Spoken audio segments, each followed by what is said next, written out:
고마우신 아버지 하나님, 우리를 사랑하시고 우리의 허물과 죄를 용서하시며 그 크신 자비와 은혜하심으로 노하기를 더디하시고 오래 참으시고 사랑이 한이 없으신 우리 하나님의 놀라우신 은혜를 묵상하며 감사하며 찬양하는 귀하고 복된 하루가 되게 하옵소서. 부족한 우리들의 심령 속에 있는 모든 욕망들과 죄성들과 악함 속에서도 우리 주님 우리를 버리지 아니하시고 은혜를 주시고 깨닫게 하시고 능력 주시며 주님 앞에 나올 수 있도록 성령님 우리를 인도하시고 도전하시오니 고맙고 감사합니다. 날마다 뉘우치게 하옵소서. 날마다 개혁하게 하옵소서. 주의 말씀의 뜻 앞에 바로 되지 못한 것은 훌훌 털어버리게 하시고 얽매기 쉬운 죄와 무거운 짐을 벗어버리고 믿음의 경주를 잘 해나가는 우리의 신앙 여정이 될 수 있도록 축복하옵소서. 하나님 앞에 엎드려 기도할 때 은혜 주시옵고 주의 긍휼을 구할 때 한량없는 긍휼을 베풀어 주시어 하나님의 영광 드러내게 하시고 회복의 은혜, 성령의 은혜가 넘치도록 축복하옵소서. 감사드리오며 예수님 이름으로 기도합니다. 아멘. 아멘. 요한복음 8장 1절에서 11절 말씀입니다. 요한복음 8장 1절에서 11절. 예수는 감람산으로 가시니라. 아침에 다시 성전으로 들어오시니 백성이 다 나오는지라. 앉으사 그들을 가르치시더니 서기관들과 바리새인들이 음행 중에 잡힌 여자를 끌고 와서 가운데 세우고 예수께 말하되 선생이여 이 여자가 간음하다가 현장에서 잡혔나이다. 모세는 율법에 이르한 여자를 돌로 치라 명하였거니와 선생은 어떻게 말하겠나이까. 그들이 이렇게 말하면 고발할 조건을 얻고자 하여 예수를 시험함이러라. 예수께서 몸을 굽히사 손가락으로 땅에 쓰시니 그들이 묻기를 마지 아니하는지라. 이에 일어나 이르시되 너희 중에 죄 없는 자가 먼저 돌로 치라 하시고 다시 몸을 굽혀 손가락으로 땅에 쓰시니 그들이 이 말씀을 듣고 양심의 가책을 느껴 어른으로 시작하여 젊은이까지 하나씩 나가고 오직 예수와 그 가운데 섰는 여자만 남았더라. 예수께서 일어나사 여자 외에 아무도 없는 것을 보시고 이르시되 여자여 너를 고발하던 그들이 어디 있느냐? 너를 정죄한 자가 없느냐? 대답하되 주여 없나이다. 예수께서 이르시되 나도 너를 정죄하지 아니하노니 가서 다시는 죄를 범하지 말라 하시니라. 아멘. 아멘. 예수님께서 7장의 말씀을 우리가 나누었습니다마는 7장을 통해서 말씀을 볼 때 이제 예수님의 유대 사역에 대해서 이제 말씀을 하십니다. 유대 사역을 펼치실 때 바리새인들과 서기관들과 그리고 대제사장은 믿지 않고 예수님을 잡아서 죽이려고 하는 그러한 악행을 이제 저지르는 그러한 모의를 하게 되고 그들의 하속들을 보내서 예수님을 붙잡으려고 합니다. 그런데 7장에 우리가 강의는 안 했습니다만 7장의 말씀을 보면 그들은 믿지 않고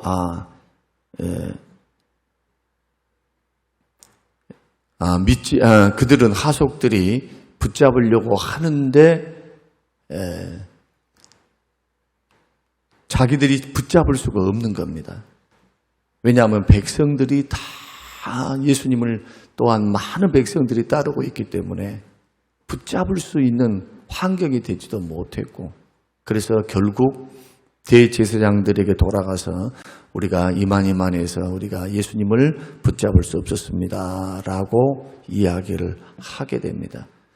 그러자 대제사장이 말을 하기를 너희도 그의 말에 미혹되느냐 하면서 책망을 하게 되어집니다. 결국에는 이러한 일들을 겪으시면서 예수님께서 감람산에 계시다가 다시 그 맞은편 성전산이죠. 예루살렘 있는 시온산 모리아산이라고 하는 그곳에 세워져 있는 성전으로 들어가게 됩니다.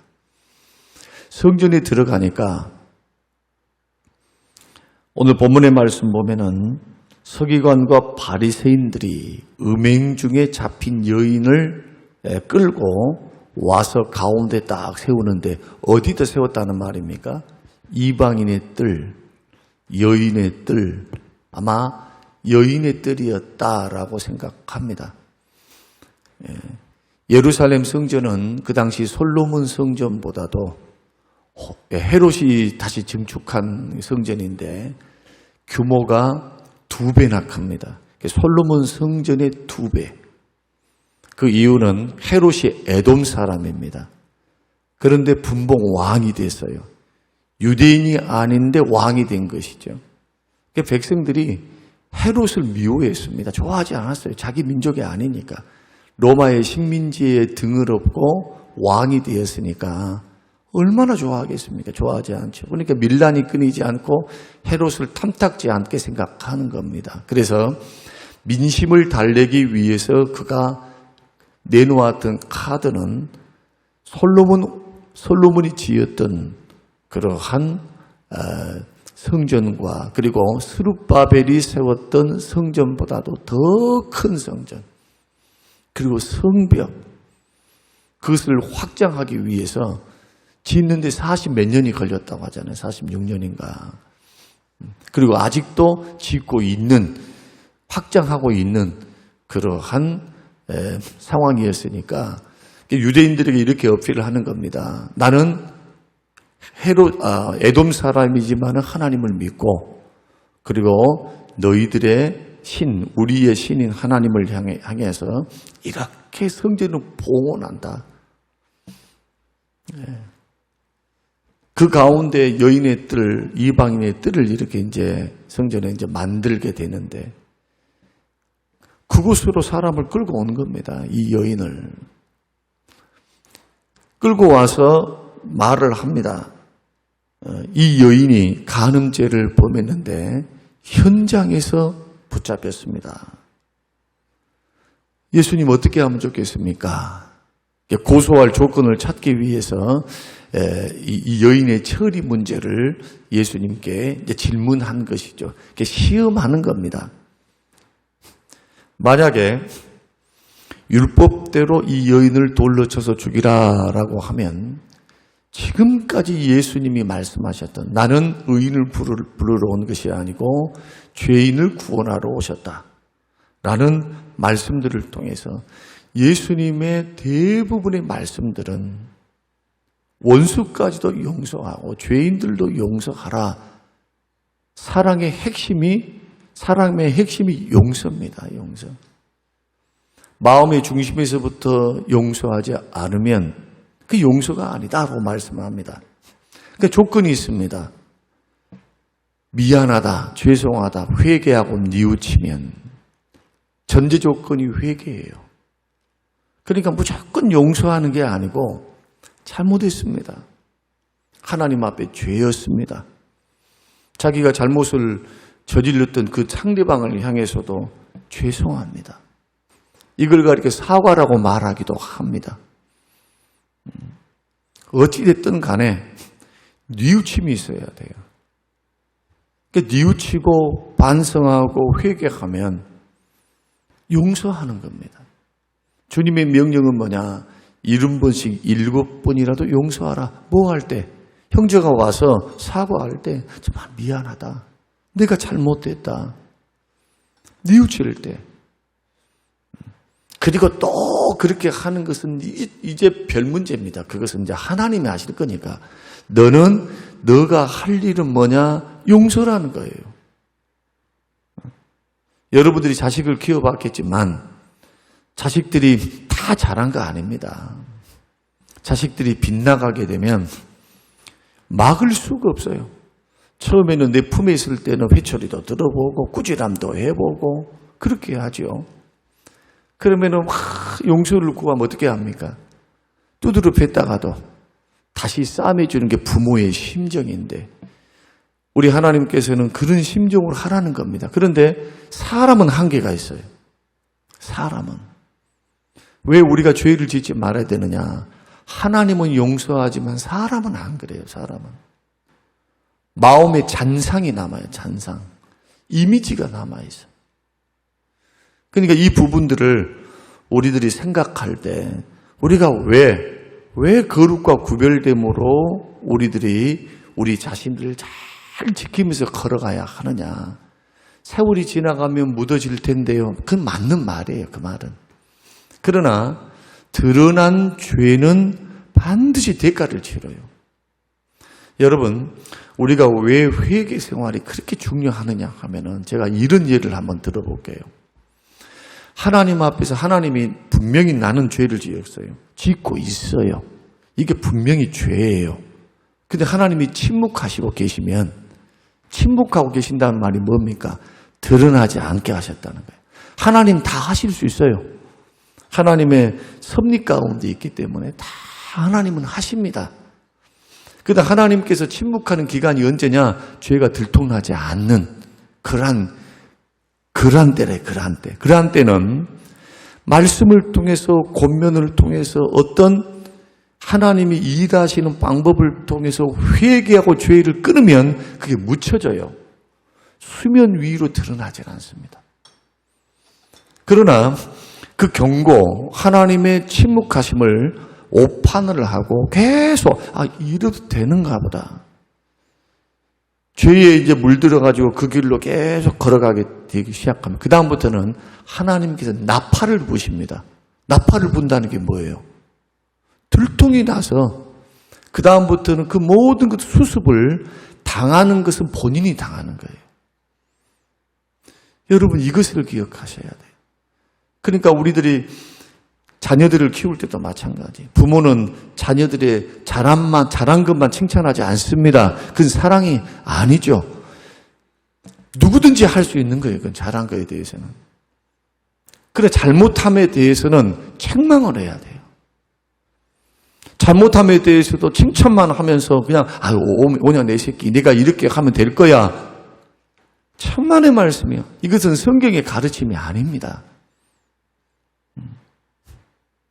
교회 안에서도 마찬가지입니다. 죄가 개인으로 끝나면은 괜찮아요. 개인이 회개하면 되는 거예요.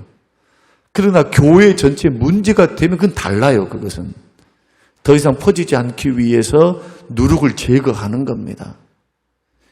공동체에서 일어나는 일, 영향을 끼치는 일에 대해서는 반드시 제거를 해야 돼요. 개인으로 있을 때야 개인이 회개하고 끝나버리면 되지만 공동체의 일, 그래서 교회를 상대로 하는 것은 적은 죄가 아닙니다. 그것은 무게가 달라요. 무게가 그냥 세상에서 하는 것과 교회 안에서 하는 것과 어떻게 똑같습니까? 달라요. 영향을 미치니까. 왜냐하면 하나님께서는 거룩하시니까 교회가 거룩하기를 원해요. 고린도전서 3장을 한번 읽어보세요. 고린도전서 1장부터 쭉 해서 교회가 어떻게 처리해야 하는가. 누룩처럼 번져나가지 않도록 하기 위해서. 그러니까 이단이 들어왔거나 수근수근거리면서 혼자 수근거린 건 괜찮아. 그러나 수근거림이 무리를 이루고 파당을 이루게 되면 당연히는 치료회로 모이게 돼요. 치료회.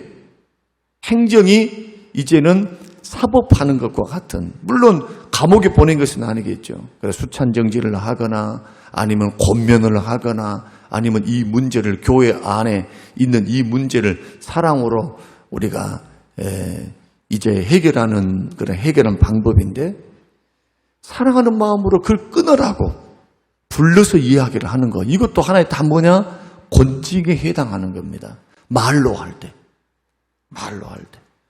더 이상 소문이 소문을 낳아서 확인되지 않는 소문으로 어떤 한 사람의 인격을 말살시키도 있으니까 말 조심해야 되거든요. 소문도 조심해. 소문은 절대로 여러분 50대 50으로 들어야지 그것을 완벽하게 증거로 삼아서는 안 됩니다. 그러나 드러나면, 증인들이 있고 드러나면 그것은 별 문제라 이거예요. 그것은 또. 그 반드시 전제 조건이 뭐냐? 용서받을 수 있는 전제 조건. 주님 앞에도 마찬가지. 회개예요, 회개. 깊이 반성하고 눈물로 회개하며, 한 사람이 나 때문에 실족했다. 이게 한 사람은 또 떠나면 또 올 수도 있어. 이러면 곤란해요.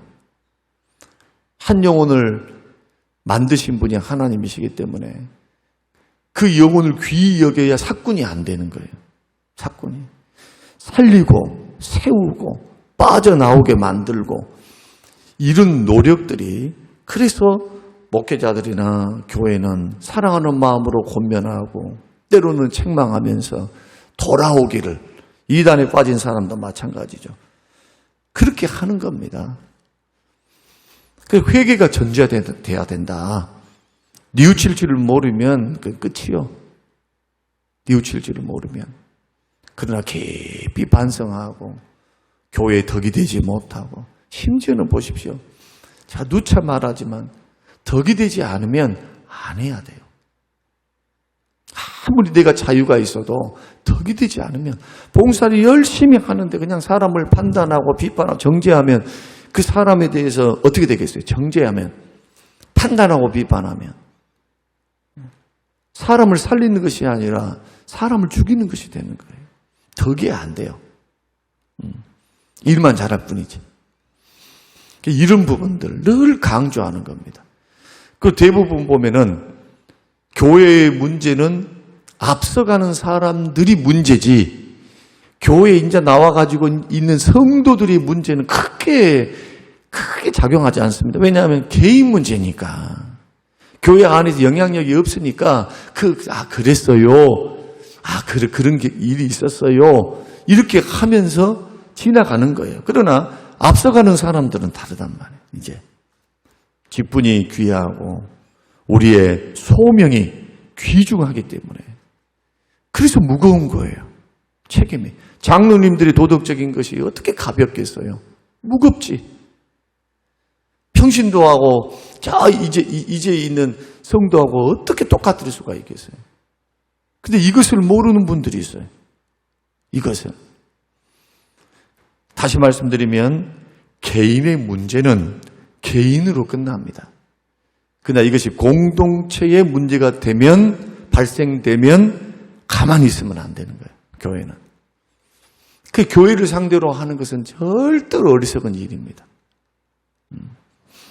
자, 이렇게 주님은 이르못이 7번까지라도 용서하라고 계속 말씀을 합니다. 한쪽에서는 어떻게 처리한가를 보자 하고 예수님을 고소해서 이제 죽이려고 하는 음모로서 그 간음 현장에서 붙잡힌 여인을 활용하고 있는 이런 악한 의도를 보게 됩니다. 그런데 예수님의 선택지는 두 가지일 수 있습니다. 하나는 뭐냐 하면은 율법대로 죽이라. 그러면 예수님이 가르쳐 온 그것이, 지금까지 가르쳐 온 것이 어떻게 되느냐 하면은 거짓말로 판명이 되는 거예요. 죄인을 용서하라. 죄인을 구원하러 왔다. 반대로 만약에 예수님이 용서해 줘버리면, 그냥 용서해 줘버리면 율법을 어떻게 되는 겁니까? 무시하는 거예요. 예수님 무율법주의자구나. 성경에는요, 간음을 아주 심각하게 다룹니다.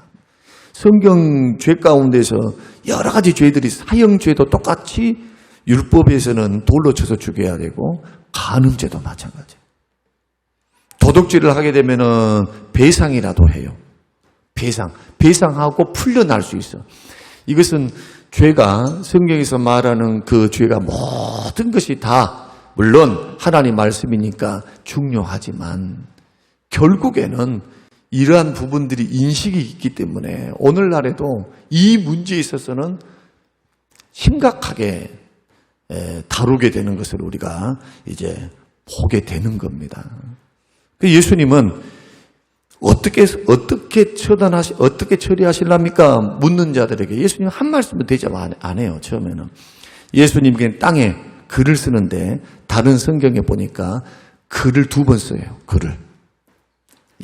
자, 이 부분은 우리가 막 해석해버리면 짧은 시간에 또 하나의 설교가 되니까 이제 말씀드릴 수는 없고, 쓰고 난 후에 예수님께서 이렇게 말씀합니다. 죄 없는 자가 돌로 치라.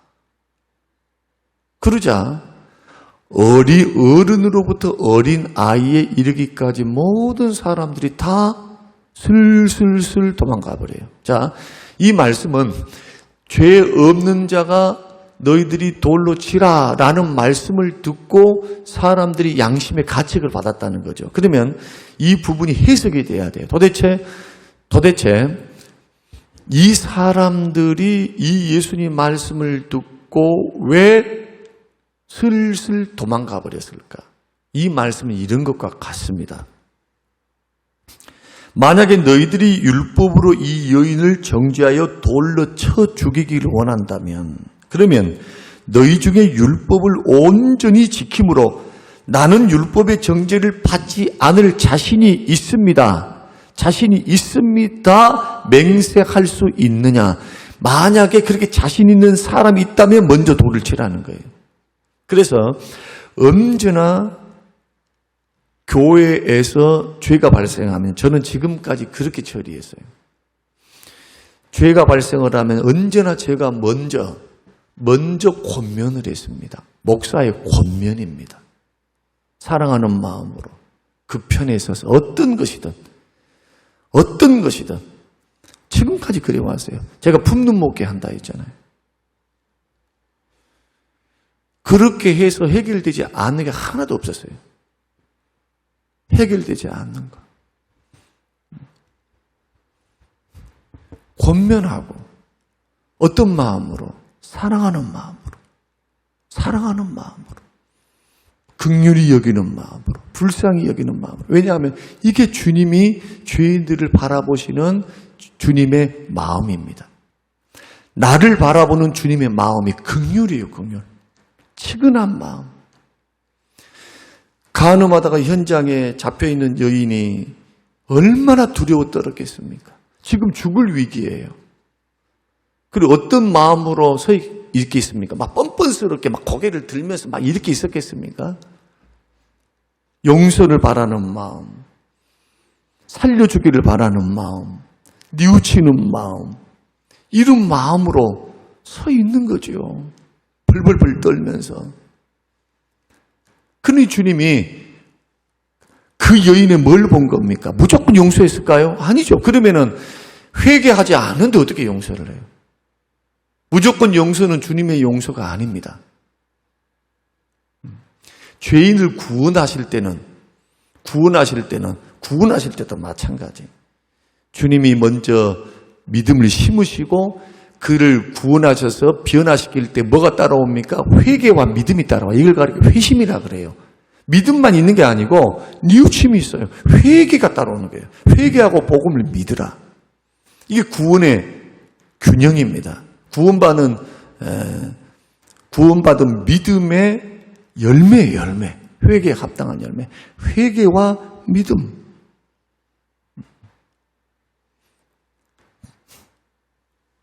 그래서 예수님이 그런 모습을 보시며 다시는 범죄치 말라고 하신 거죠. 여자여 너를 정죄하는 자들이 어디 있느냐? 아무도 없나이다.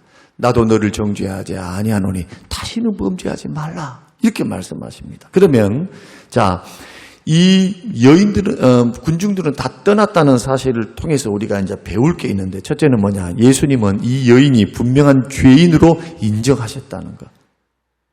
그 말은 무슨 뜻입니까? 야, 내가 용서했으니까 너는 죄가 없는 것이었다. 이런 말을 하는 게 아니라는 거예요. 간음죄는 간음죄예요. 두 번째, 바리새인들까지도 양심상으로 자기들에게 죄가 없다고 장담할 수 없었다는 겁니다. 왜? 거기는 바리새인들도 있었거든요. 그래서 우리가 야고보서 2장 10절과 11절 말씀 보면 율법의 정죄는 간음죄만 해당하는 게 아닙니다. 여러분 이걸 아셔야 합니다.